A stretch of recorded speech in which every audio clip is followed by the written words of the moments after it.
As a strategy in the US under Trump, with the whole MAGA movement getting sick of all these wars, is that leading to some sort of change in Ukraine? Because at least in the Middle East, which might talk about later on, it just seems like the same thing's repeating itself all over again, as we've seen over the last few decades. And I'm worried the same thing will happen in Ukraine. I'm very sorry to say that I'm very pessimistic now about the war, because the Russians are winning and they got no reason to quit. It's a real paradox in the way that the war is being fought, though. Both sides say this. The Ukrainians say the same thing, that they're fighting a war of attrition, that they're not exactly fighting over the land. That'll come someday. But they're basically fighting a war over how many of the other guys can I kill, and just trying to rack up body counts. And that eventually the idea is the other side will just break or turn tail and run. Now, the Ukrainians have been on the defensive nonstop since really September of 22. They launched a big failed offensive in the early summer of 23 that went nowhere. And have essentially been on their back foot the whole time since then. However, the Russians are moving very slowly. So they control virtually all of Luhansk, but they still don't control all of Donetsk, much less Zaporozhye and Kherson, the other two major oblasts that they have officially claimed to annex. So, either Putin's got to climb way down and draw new lines, or the Ukrainians got to be convinced to just turn around and leave the field where they still control major parts of these territories, which they don't want to do. Their state, their military is still standing. And so Ukraine is not. And they've got the capital cities. I think they've got the main cities in Kherson and Zaporizhia as well. And they've got, 25% of each oblast of these two, and then about 20% of Donetsk. Yeah, I think that's right. But President Zelensky made it clear that he's not going to give up any territory there. He wants to hold the line. He said this is a threat for future Russian attacks. At least that's his argument. And Donald Trump put out a post today. I'm not sure if you saw it. It shows a shift in strategy. It's two posts. One of them, he says, it is very hard, if not impossible, to win a war without attacking an invader's country. It's a complete shift from the Trump we saw a few months ago, most likely a negotiating strategy. It's like a great team in sports that has a fantastic defense, but is not allowed to play offense. There is no chance of winning. It is like that with Ukraine and Russia. Crooked and grossly incompetent Joe Biden attacks Joe Biden. He did not let Ukraine fight back, only defend. How did that work out? Regardless, it is a war that would have never happened if I were president. Zero chance. Interesting times ahead. President TJT. I'm not sure if you've seen that post, but what do you make of it? Well, it can obviously be read two ways, right? That he could be threatening that he could escalate with attacks inside Russia. He doesn't. That's how I read it. Yeah. He doesn't really seem. I don't think so. I think what he's saying is, if Putin had not tied their hands behind their back, maybe they could have won, but he did, and it's too late now. And so, I think that's what he's saying, is that I don't think there was any direct kind of implication that maybe now we're going to change that policy and start arming them and asking them to attack inside Russia. I mean, which of course they have been doing with American help. There have been drone attacks, and they even, of course, invaded Kursk, last fall and stayed there, through the winter, basically, right? Create a little salient there inside Russia proper. So, and look, Joe Biden was right to at least say we can only go this far, but not further. If we intervene directly, or if we really help Ukraine take this war to Russia, that could lead to a general war between NATO and the Russian Federation. And that risks H-bomb exchanges.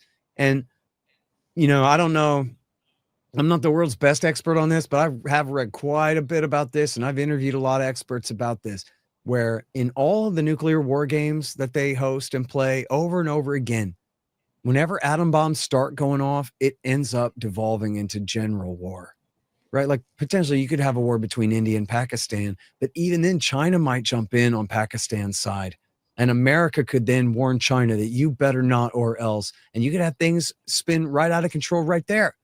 Right. In an area where we weren't even looking. And potential, especially any war between NATO and the Russian Federation, means we're dead. It means essentially every major city in America and Europe and Russia wiped off the face of the earth.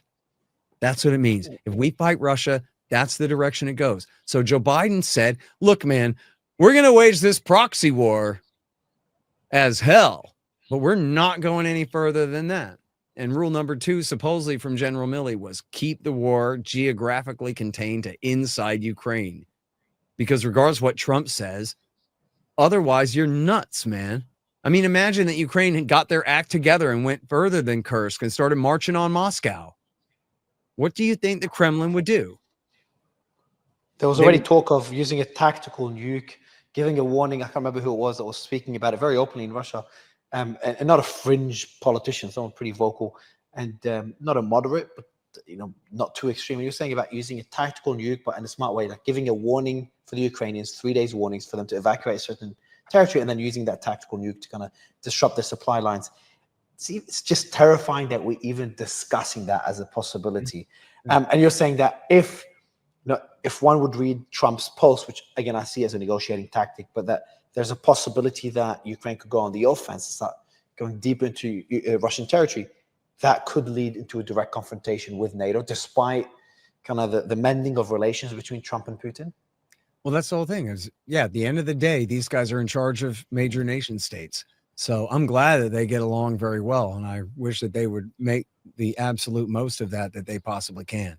But I'm just saying, look at the map and look at where Moscow is in comparison. And look, the good news here is that Ukraine doesn't have the ability to march on Moscow any more than they have the ability to take back the Crimean Peninsula or drive the Russians out of Donetsk, right? They can't.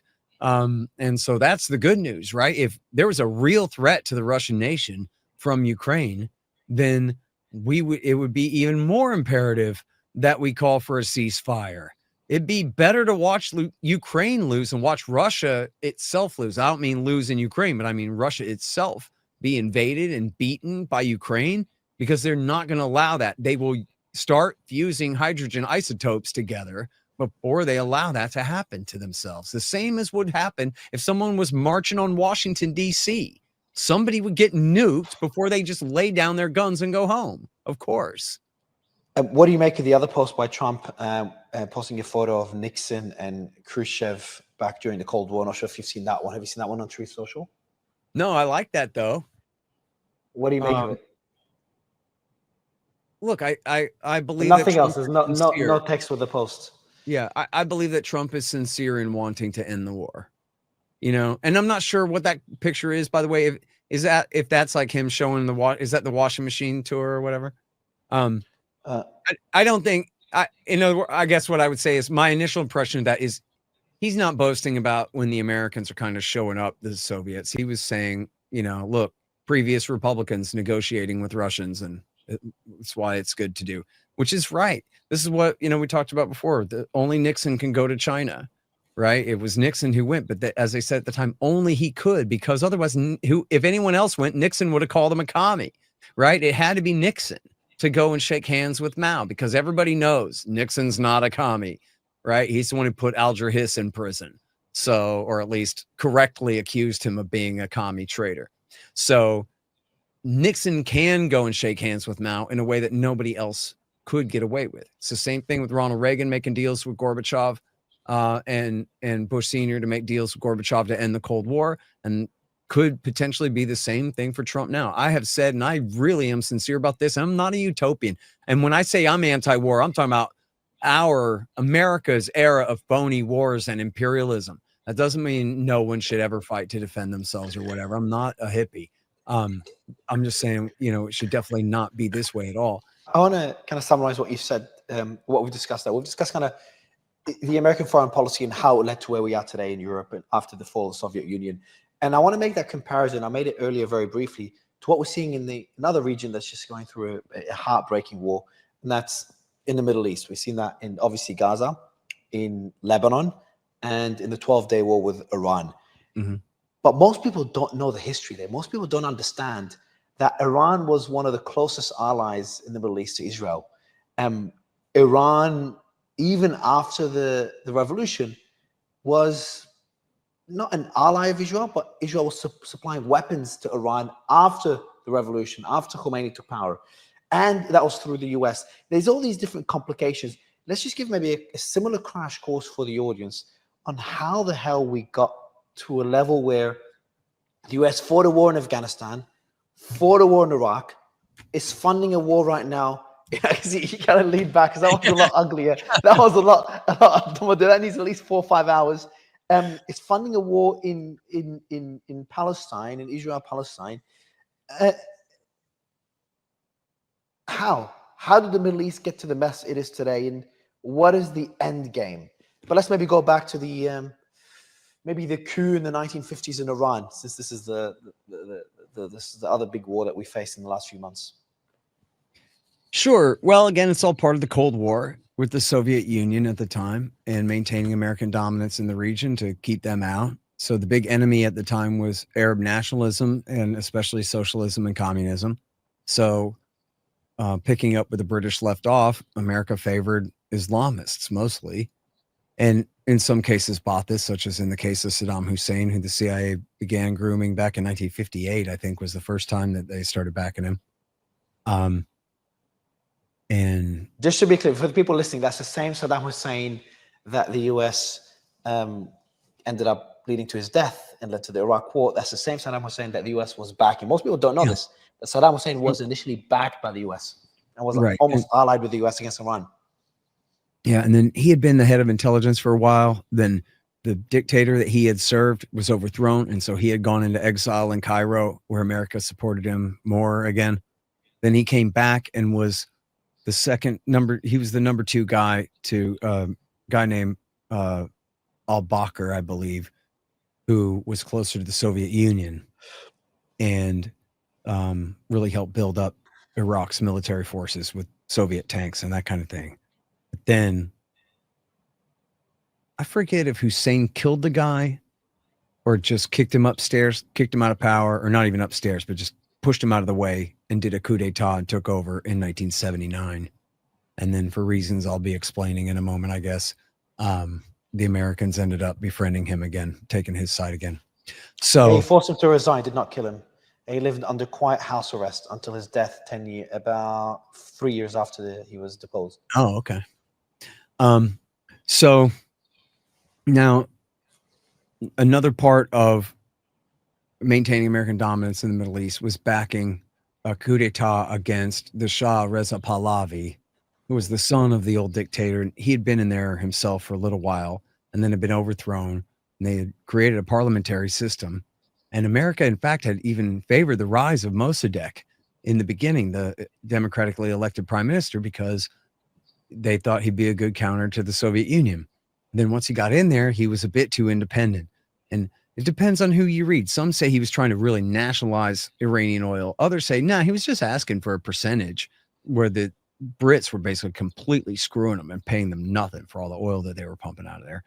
And so the Brits and the Americans worked together to do a coup, and really the Americans did the coup and ended up winning for American oil interests in Iran rather than British ones. But that was the famous coup of 53, where they overthrew Mossadegh and reinstalled the Shah.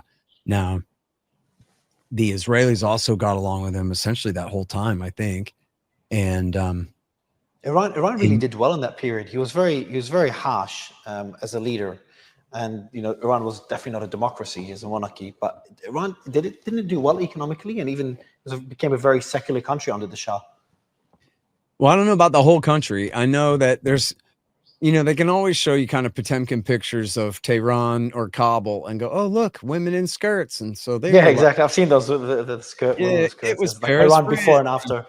Yeah, I think, obviously there was some amount of progressive feminist type things in both countries, and in both cases led to pretty harsh right-wing reaction as well. Although I think probably all that progressivism is mostly overstated in the first place. But yeah, the Shah was a modernist, not like some reactionary theocrat type. But and he did have a ruthless secret police force called the Savak that was trained by the Israelis, and to ruthlessly enforce his control there. And then, sorry, did you say trained by the Israelis? The yeah. Savak? Yeah. Oh, that's open information, yeah, not disputed? Should be, yeah. I guess I can't remember a specific footnote for that, but I know that from a long time ago. I don't know. I'm sure you could find that. It's just fascinating how the world works. I think I read I think I read a reference to that before. See, this is why I'm skipping ahead here, but this is the solution to the mystery of how Israel was able to maintain their relationship with Iran after the revolution, is because the Ayatollah kept the intelligence services. He just told them, you work for me now. And so they were like, all right. But so it's the same guys. So there are plenty of opportunities for all those channels of communication to stay open, essentially, right? So it's not that Israel showed up after the revolution. It's that Israel did not bug out because of it. They just kept their relationship going, if that makes sense. Just a quick curveball. Do you think, and we'll get back to it, do you think those same relations allowed them to be able to infiltrate Iran as they did in the latest war?